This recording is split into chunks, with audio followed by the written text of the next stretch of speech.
Chegou o dia de falar dessa minissérie especialíssima, dividida em 4 episódios, que expõe o racismo estrutural do sistema penitenciário norte-americano e, de uma forma geral, o racismo estrutural da nossa sociedade também. Estamos falando de Olhos que Condenam, é claro, minissérie dirigida pela Ava DuVernay, que estreou na Netflix no mês de junho.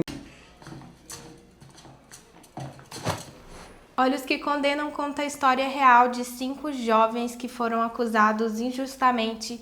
Eles são Youssef, Corey, Kevin, Andrew e Raymond. Esses 5 jovens eram 4 negros, 1 latino e ficaram conhecidos na mídia, foram nomeados como os 5 de Nova York, quando foram acusados e condenados pelo estupro de uma jovem que estava correndo no Central Park. Eles foram condenados em 1989 e só em 2002 veio a resolução desse caso. Eu acho interessante a gente comentar um pouco sobre o nome da série, que é Olhos que Condenam em português, When They See Us, que é Quando Eles Nos Veem Em inglês.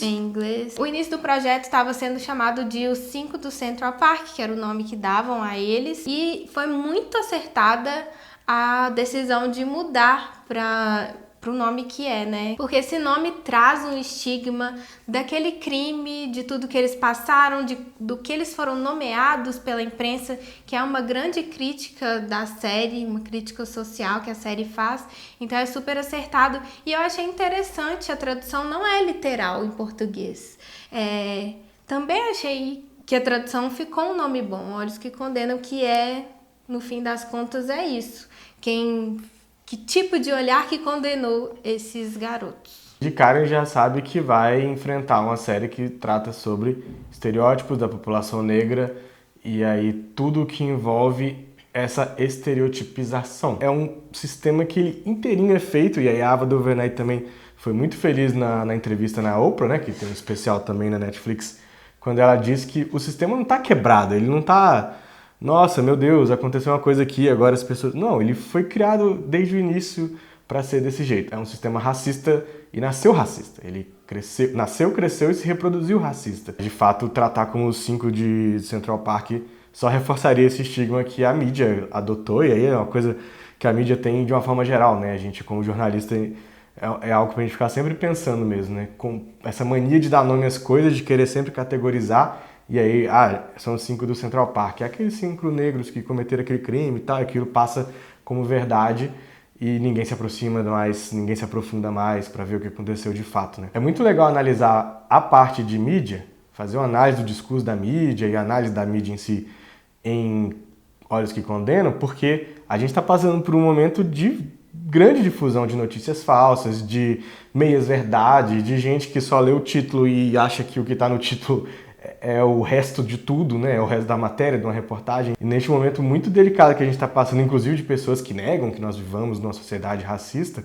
é uma série que veio num ótimo momento. Não sei se vai atingir essas pessoas. Tomara que atinja. E tomara que elas assistam e possam refletir. A Ava também comentou sobre isso, né? Que é muito bom quando o entretenimento consegue propor uma discussão além do próprio entretenimento, né? É legal o terror, é legal a fantasia, é legal a ação, o drama, mas que bom que a gente possa pensar também um pouquinho, né, sobre o mundo que a gente vive, sobre a sociedade que a gente vive. Film does have the power to change things.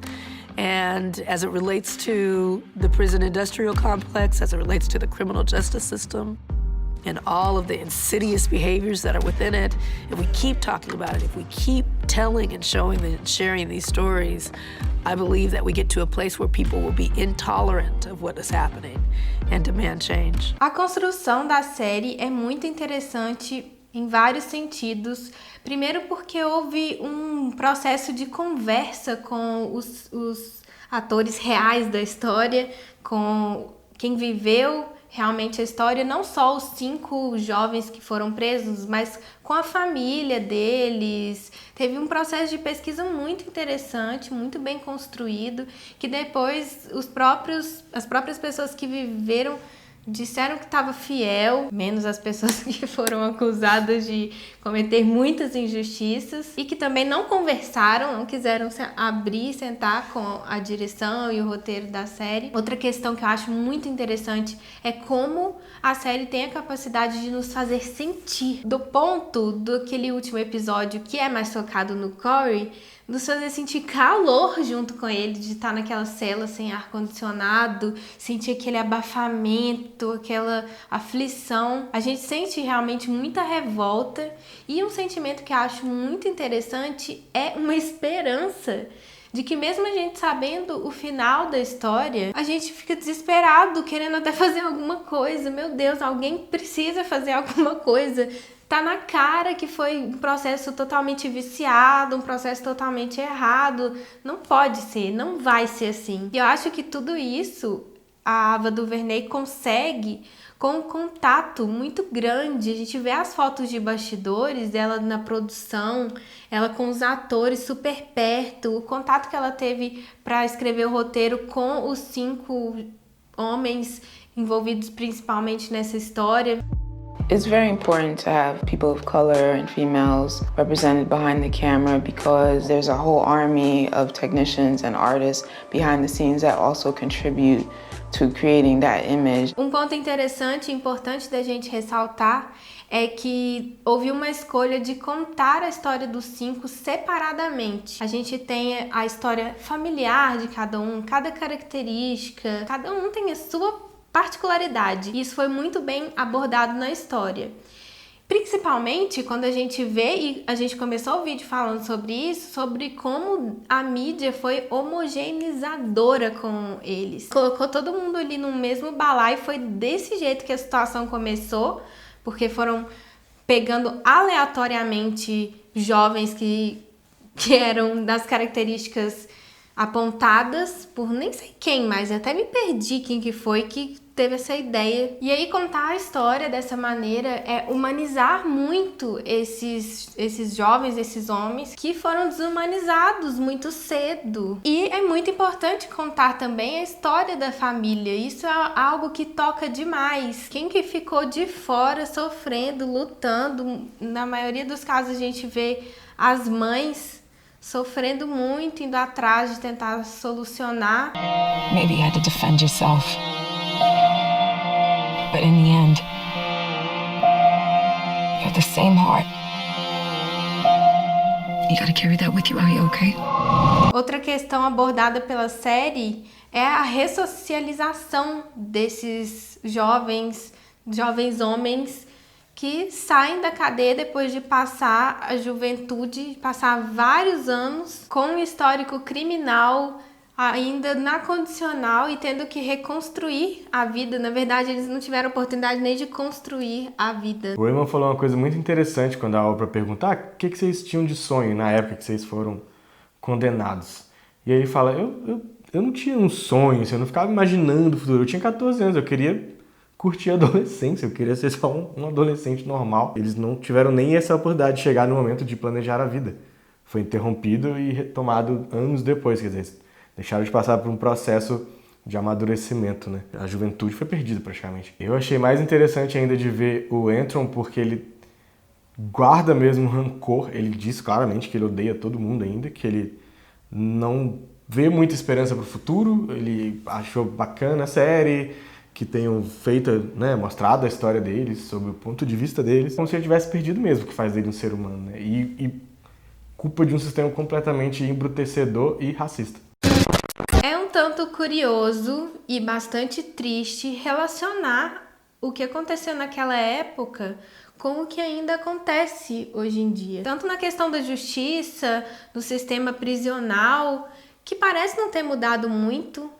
Eles mesmos comentam sobre isso. Piorou, na verdade. E ver uma questão prática, que é um exemplo que tem dentro do filme, que é o Donald Trump. Ele patrocinou uma página inteira de jornal pedindo a prisão perpétua desses 5 jovens, ou seja, ele inflamou a mídia. Ele compra uma página, imagina, ele compra uma página inteira num jornal de altíssima circulação, não sei se foi no New York Times, foi no New York Times? Não lembro qual, não sei. Vai na TV, dá entrevista falando que tem que, né, condenar a morte e tudo mais, isso assim, antes mesmo de sair o resultado da condenação.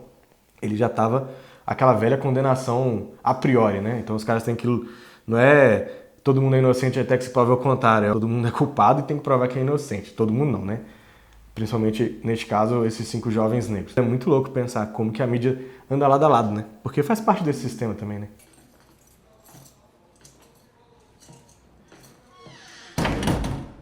É triste que a história foi um pouco esquecida.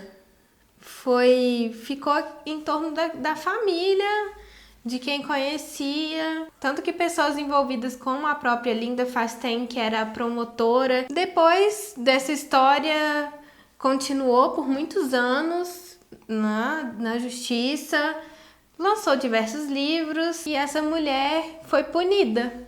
Agora, assim... Mas também só ela e a outra promotora, né? É uma punição que também, né?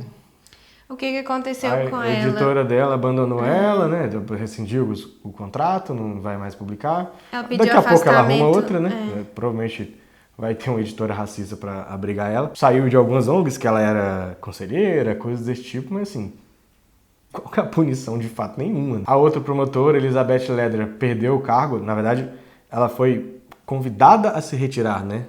Os caras nem demitiram ela. Por pressão do grupo dos estudantes negros de Colômbia, onde ela lecionava, né? Ela dava aula no departamento de direito lá. Ela foi lá pedir para se afastar do cargo. O que eu acho mais curioso é, no caso da Elizabeth, de ser professora de direito numa universidade de muito prestígio, como é a Universidade de Colômbia, e ela ter acompanhado esse processo completamente falso, completamente arranjado. E é algo que eles também falaram, o cara que interpreta o Joshua Jackson, que interpreta o advogado, que ele comenta, todo mundo viu e eles tiveram a oportunidade de se redimir no processo e na hora que viu que o DNA não bateu, e falou assim, calma lá gente, vamos pensar melhor, será que a gente não tá deixando passar alguma coisa, vamos aprofundar melhor. 40 pessoas foram testadas no DNA, nenhuma bateu. E não assim, tinha não é nenhuma prova. Nada batia, né? Foi tudo só na base dos depoimentos conflituosos e aí, é claro, do racismo da sociedade. Tiveram esses momentos para se redimir durante o próprio processo, de pensar melhor, levou para frente, causou essa desgraça na vida das pessoas e continua dando aula na universidade tantos anos, assim. Eu fico pensando como que a pessoa dorme, assim, né? Tipo, como todo dia ela vai dormir pensando, caralho, eu condenei 5 pessoas. Injustamente, porque ela sabe, tipo, você não tem como a pessoa não saber. A Linda deu umas entrevistas, ela fez um editorial, na verdade, falando que foi um exagero, que é mentiroso, que não foi bem assim, e um discurso bem coerente com o Donald Trump, falando que esse crime eles não cometeram, mas podem ter cometido outros. Como assim? Every young black male who was in the park last night is a suspect in the rape of that woman who is fighting for her life right now. E é importante não deixar esse tipo de discussão morrer. É importante a gente, como mídia, por exemplo, pensar e repensar nos nossos processos para não colaborar também com esse tipo de injustiça, né? A gente sempre comenta aqui nos nossos vídeos sobre esse papel do entretenimento para provocar reflexões. Uma dúvida que a gente sempre tem com essas questões, principalmente relacionadas a racismo, machismo, homofobia, é se essas obras conseguem atingir pessoas que precisam, as pessoas que deveriam assistir, colocar a mão na consciência. Qual que é o efetivo papel desse tipo de obra que combate o racismo, que toca nas feridas da sociedade para chegar em pessoas que precisariam ouvir? Nesse caso especificamente, eu ainda fico pensando nas pessoas que acham que os Estados Unidos são um modelo de alguma coisa para o mundo, que consideram o país como um lugar de primeiro mundo, né? Essa coisa que eles costumam separar a gente, nós somos o terceiro e tal, e que acham que lá é a terra realmente dos livres, como diz no hino deles, a terra dos bravos, né? O lugar onde todo mundo se esforçar consegue o que quer e é só trabalhar duro. Enfim, todos esses valores protestantes que moldaram a sociedade americana e que pra gente chega de uma forma completamente deturpada, inclusive através da própria indústria cultural americana, que eles espalharam como ninguém ao redor do mundo, né? Esses dias tinha um dado de que 80% do conteúdo de entretenimento consumido no mundo vinha dos Estados Unidos. Isso é grave, né? Isso é uma coisa pra gente pensar mesmo. Inclusive nós mesmos, né? Porque a gente faz parte disso, a gente faz vídeo sobre isso, enfim. E tem gente que vê esses valores e compra como se eles tivessem realmente uma posição privilegiada de realmente cuidar, né? do mundo inteiro e tudo mais. Quando na verdade o sistema deles, inclusive, se parece muito com o nosso. Eu não sei nem discernir se tem um que seja pior que o outro, um melhor que o outro, onde que eles acertaram mais, onde que a gente acertou mais, porque é muito parecido esse desenvolvimento de uma sociedade que é miscigenada né, na teoria. Então nós não temos fenótipos tão parecidos, né? Você vai nas regiões tem gente diferente pra caramba, mas que tem um racismo que nasceu junto da fundação do país, tanto nos Estados Unidos quanto aqui. Não são modelo para nada, muito menos especificamente neste quesito. O quesito racismo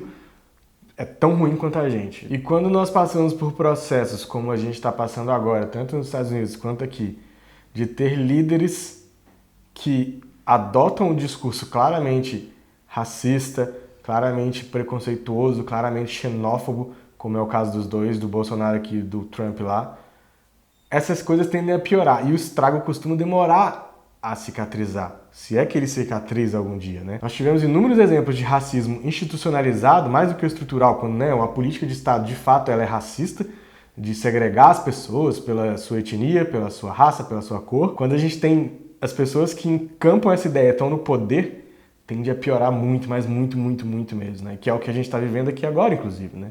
Pessoas que adotaram sem vergonha nenhuma um discurso racista. E tá aí a importância de ter produções como Olhos que Condenam, para levantar discussões. Eu fui no quilombola em Eldorado Paulista. Olha, o afrodescendente mais leve lá pesava 7 arrobas. Não fazem nada. É isso então, até o próximo vídeo e tchau. Não se esqueça de se inscrever aqui, deixar seu like e até a próxima. Se você assistiu a série, deixa aqui nos comentários o que você achou, se curtiu. Até o próximo vídeo. Tchau.